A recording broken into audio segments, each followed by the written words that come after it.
gelisah dan tak dapat nak tidur. Rupanya pernah ada aduan diberikan kepada Nabi SAW berkaitan dengan hal ini. Tak boleh nak tidur, resah, makin memikirkan macam-macam. Sehingga Nabi mengajarkan kepada Zaid bin Thabit satu amalan untuk orang yang ketika dia gelisah dan dia tak dapat nak tidur. Jadi saya akan bacakan, dan selepas itu saya akan bacakan terjemahan.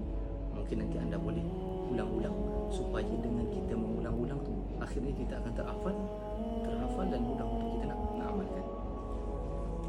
Qul, kata Nabi SAW kepada Zaid bin Thabit, katakan, Allahumma qad gharatin nujum wa hada'atil uyun wa anta hayyun qayyum la ta'khudhuka sinatun wa la nawm ya hayyu ya qayyum ahdi layali wa anim aini.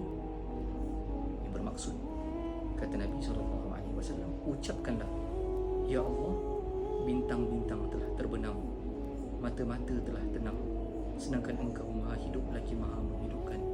Mengantuk dan tidur tidak akan menimpamu, wahai Zat yang Maha Hidup lagi Maha Menghidupkan.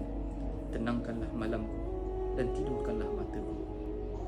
Jadi kata Zaid bin Thabit, aku pun mengucapkannya dan Allah menghilangkan apa yang aku rasakan sebelumnya.